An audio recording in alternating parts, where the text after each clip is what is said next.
Weartesters, Duke 4005 with another performance review. Before we get into the review though, just if you're not aware and you can't tell, I'm in a little different environment today. We've gotten a lot of rain in North Texas in the last week or so. Even more came through last night and this morning. Floods everywhere. The winds are picked up. It's like we've got a little North Texas hurricane weather going on right here. So had to move inside the house. I'm more of an outside guy. I like to be out on the court so y'all can see the work that we put in, but I'll make do for this time. Before we get into the review though, there's a couple of questions I've been asked on my Twitter feed, on my Instagram and YouTube channel, that kind of thing. Of the very first question, the most asked question I get is, how many wears do I put into a shoe before I consider the review done? Starting with the shoe that I'm doing today, I put in work on Wednesday, the day I got it. I put 5 full court games on in it. And Thursday, I put another 4 on it. Friday, I took off. Saturday, I put another 4 full court games in it. Sunday, I was off. Monday, I put 5 games. Tuesday, I did a workout. And Wednesday, I did the write-up for the review. So it was only a week, which is really shorter than I like to put into a shoe. But with 4 or 5 days of playing and a couple of workouts in there, I really feel like I've got a good feel for it. That's pretty much shorter than normal. Normally I go 2 weeks, but I really wanted to get this review done for you guys. The second question I get is right now to name my 3 favorite foam cushioning systems. Air, yes, we know what it does. We know Zoom, we know Max, or we thought we knew Zoom, we knew Max. Going with the foam, my first one is Under Armour, and I will say Under Armour because I consider Charge and Micro G pretty much the same. Micro G is a little softer, Charge is a little more responsive, but we'll put that under the same brand of Under Armour. My second one is Brand Black, and that's their Jetline. And if anybody's read my reviews, you know my love I have for that cushioning and that shoes and that brand. My third favorite cushioning leads me to this review, and that is the Derrick Rose 6 Boost. Thoroughly improved over last year's model. Cushioning is out of this world. With no further ado, okay, so first things first, into the materials. And on the home and the away versions that we've seen so far, I don't count the Luxe because that's obviously called a Luxe edition. But we've seen 2 different upper materials already, which is what Adidas did last year for the Rose. It seemed like every version had a different upper material. So the homes, we got a white colorway with a mesh overlay on the waves that come out. These come out November 5th. You get the synthetic material. You can see the sprint web underneath it. If you're familiar with the Rose line at all, you know the sprint web has been in 2 or 3 models. We've got the overlay. Actually, I take that back. I think the sprint web might have been in all of the models. Anyway, I'm not gonna nitpick over that. If you want to, it's up to you. Anyway, we've got the synthetic material here. It's almost like a fuse, but you can see it is really a soft synthetic. It's got creases already forming here in the toe box, here on my ankle. It's already forming to the way I play, the way my foot fits. There's a few more here on this flex point, you can see. So even though it's a synthetic, it is soft and it is forming pretty well. You got boost cushioning, of course, which I said we'd get into later for the cushioning system. Solid rubber outsole, traction pattern. We'll get into that in a little bit as well. Your ankle lock device, your seat belts here for your feet, which is really kind of how they operate. And then you've got really, really thick ankle padding and this thick tongue up here, which I know has been a point of contention for some people. But once you lace them up tight and these loops, these plastic loops come around, you'll understand the need for this thick tongue. One thing I did really like was this velvet liner in the ankle. And I know on the Adidas A3 Superstar Ultra that came out in '03, the shoe they tried to lure LeBron with, they called this a cat's tongue lining. And the reason they do that is because it's textured. If you rub down on it, it's really smooth. You rub up on it, it grabs your finger like a cat's tongue would. It feels rough. And that's to cut down on your heel slip and on your fit around your ankle. So overall materials, I mean, not premium, not leather like I really like, but as far as synthetic, they're pretty up there. They're pretty good. So my next category is going to be fit. Fit this year is much improved from last year, and one of the reasons is they slimmed down this toe box, which was the area of the dead space everybody was complaining about, or most people were complaining about last year. And they put a thicker sock liner in it to take up some dead space that was in the shoe. It's not the same old sock liners that we used to get from Adidas with the polyurethanes in the first 2 or 3 rows of shoes, but it is much improved over that thin, cardboard piece they gave us last year. So there's enough laces that the shoe really does tighten and cinch up around the foot. It is cut fairly wide, so those wide footers don't need to be scared. But if you got a narrow foot, don't be scared either. There's enough padding in here that it takes up some empty space around your foot, and once you lace them tight, you're locked in, good to go.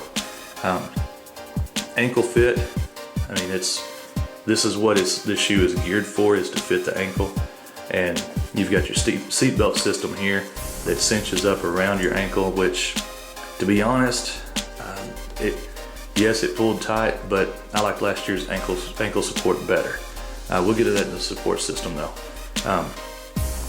No ankle slippage coupled this seatbelt system with this interior lining, so fit dead on, maybe a half size down if you really, really like that snug fit. Me, I like a little bit of room up here in my toes so I don't jam my toe against the end on quick moves. So stay true to size and you'll be good to go. Now from fit, we'll flip it and go to traction. This was a really, really surprising category for me on traction. You can see the little Rose logo there embossed in the traction pattern. Really nice little touch, his signature here. Adidas has done a really good job with the whole Rose line of making it personal for him. I mean, all signature shoes nowadays are really, really personalized, and I mean, it's really neat to see the little touches. His name here on the front, the other shoe has Derrick on the front, but just little touches like that that really show that they care about the athlete.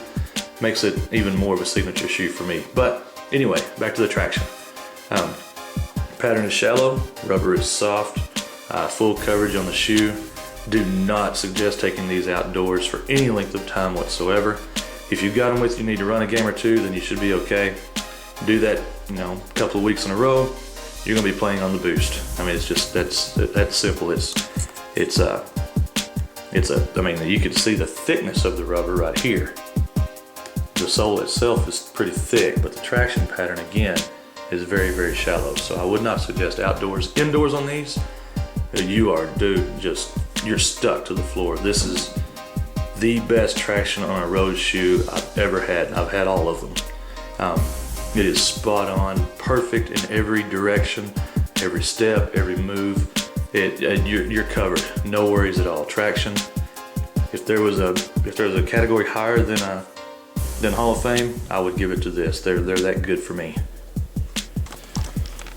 And since we're already on the bottom of the shoe, let's just go ahead and get into the other best part of the shoe, and that is the cushioning.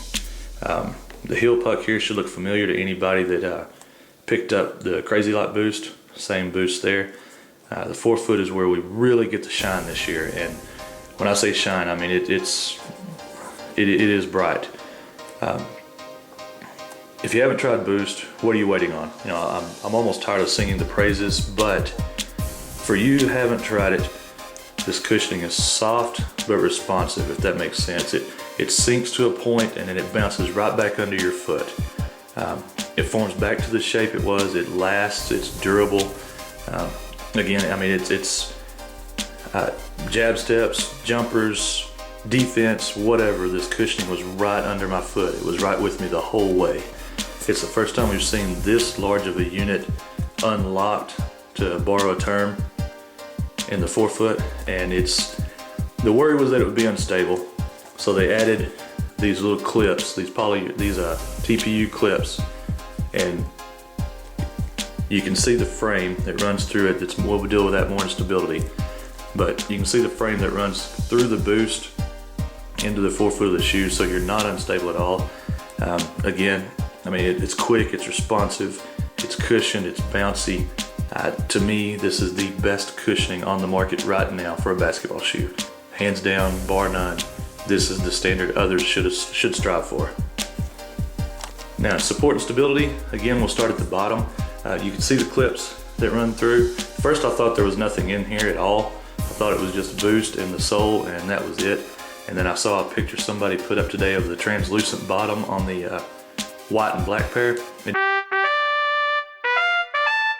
You can see this clip really, really clearly through that picture. It comes through into the boost right here, comes around, you can see it's in that same X frame, runs under the arch. So your torsional stability is fantastic on this shoe. It is a little heavier than what most shoes are going for these days, and that's because of all the stability and all the support structures built in.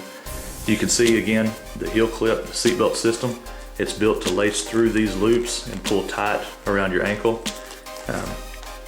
I didn't really feel it pulling that much into the shoe, and one reason is because it's connected right here, which to me kind of killed the purpose, but I can understand why they did it. They didn't want this thing completely floating around. Maybe they can figure a way next year to do that, but your ankle is locked in so much in this shoe, which if anybody knows Derrick Rose, again, his ankle braces, he's got his little notch here where he can fit his Speedform ankles braces into it. The shoe is cut with a wide base, as you can tell. There you go.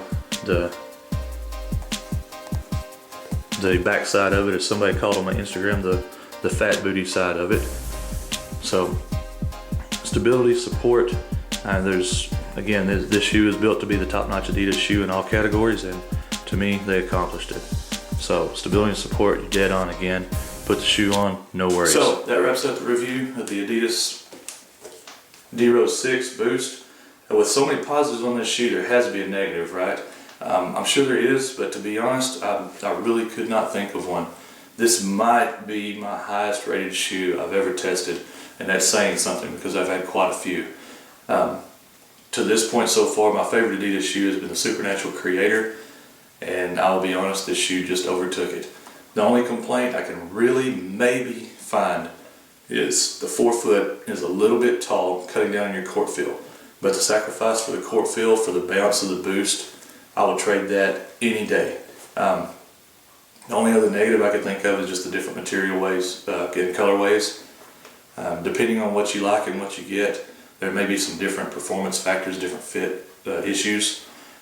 These I had no problem whatsoever. So if you don't like this color, wait, there's plenty more coming out. I know there's some Team Banks already on Amazon. I know there'll be a Brenda colorway. There's going to be, I don't know, the Halloween, glow in the darks, the Christmas. There's going to be plenty of colorways. So just wait it out if you don't see something you like, and definitely try this shoe out. It's as close to perfect as Adidas has gotten so far in this game, and it will stay in my bag until the bottoms are worn off. Nothing else much to say. Grab it if you like super performance at a reasonable price. That's it. That's all. Next up, I've got some 361 running shoes. I've got the Curry 2 coming. Thank you very much to those people, Under Armour. And I said those people, I don't want to say their names because they know who they are. And that's pretty much it. Weartesters, thank you so much for the support. Out.